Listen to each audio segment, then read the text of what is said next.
Taste the Daily. Kallakurichi கள்ளச்சாராய மரணங்கள் குறித்து விவாதிக்க அஞ்சும் ஸ்டாலின் அதிமுகவின் நிலைப்பாடு தவறானது என சட்டசபையில் பேசியிருக்கிறார். ஸ்டாலின் இதை பேசிக்கொண்டிருக்கும் நேரத்தில் உடுமலை அருகே கள்ளச்சாராயம் மருந்தி ஒருவர் கண் பார்வையை இழந்திருக்கிறார். இந்த விவகாரத்தில் யாருடைய நிலைப்பாடு தவறானது என்பதை விவரிக்கிறது இந்த செய்தி தொகுப்பு.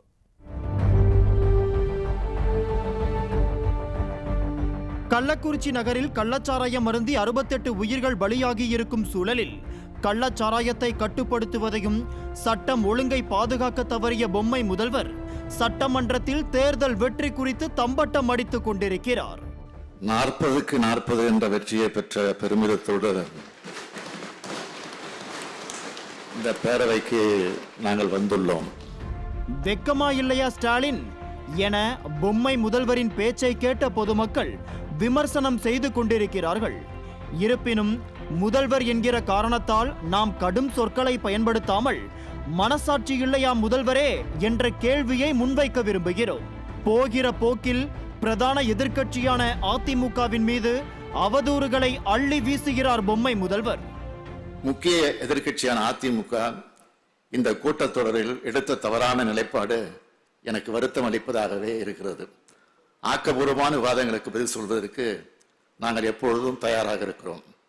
அந்த பதிலை கேட்பதற்குத்தான் அதிமுக தயாராக இல்லை. அதிமுக எடுத்த நிலைப்பாடு தவறானதா? மக்களுக்காக பேச வேண்டும் என சொல்வது தவறானதா?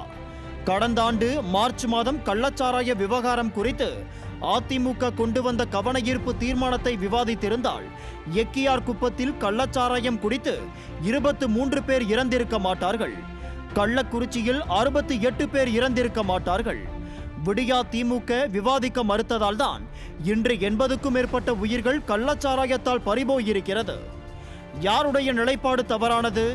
பொம்மை முதல்வரே, உங்களுடைய மக்கள் விரோத போக்கும் மக்கள் விரோத நிலைப்பாடும் தான் தவறானது.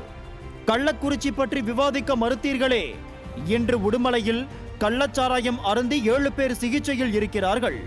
ஒருவர் கண் பார்வையை இழந்திருக்கிறார். இப்போது சொல்லுங்கள், அதிமுகவின் நிலைப்பாடு தவறானதா? பேசுவதற்கும் நடவடிக்கை எடுப்பதற்கும் அஞ்சி நடுங்கும் உங்களுடைய நிலைப்பாடு தவறானதா? கள்ளச்சாராயம், விஷச்சாராயம் ஒழிப்பு மற்றும் குற்றவாளிகள் கைது நடவடிக்கைகள் தீவிரமாக தொடர்கிறது. விஷச்சாராய விற்பனை என்பது ஒரு சமூக குற்றம். விலை மதிப்பில்லாத மனித உயிர்களை வெளிவாங்குகிற இதை முற்றிலுமாக ஒழிக்க இந்த அரசு உறுதி பூண்டுள்ளது. குற்றங்களை குறைக்கும் துறையாக மட்டுமில்லாமல் குற்றங்களை தடுக்கும் துறையாக செயல்பட வேண்டும் என்று காவல்துறை அதிகாரிகள் மாநாட்டில் ஆலோசனை கூட்டங்களில் தொடர்ந்து வலியுறுத்தி வருகிறேன்.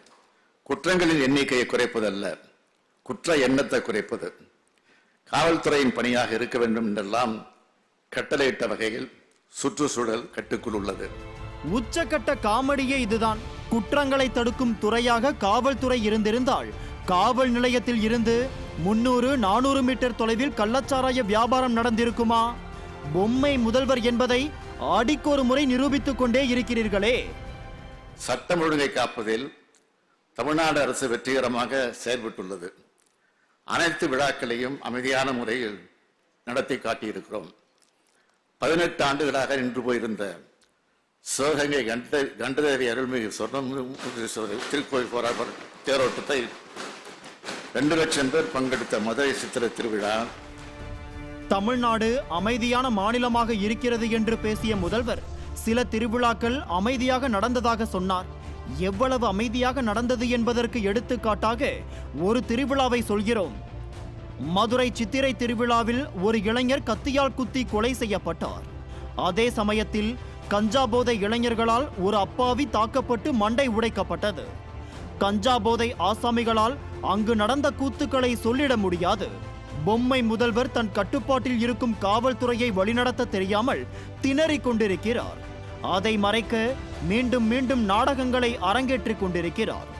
40க்கு 40 என தம்பட்டம் அடித்துக் கொள்ளும் முதல்வரே, நீங்கள் வெத்து பேச்சு பேசிக் கொண்டிருக்கையில் உடுமலையில்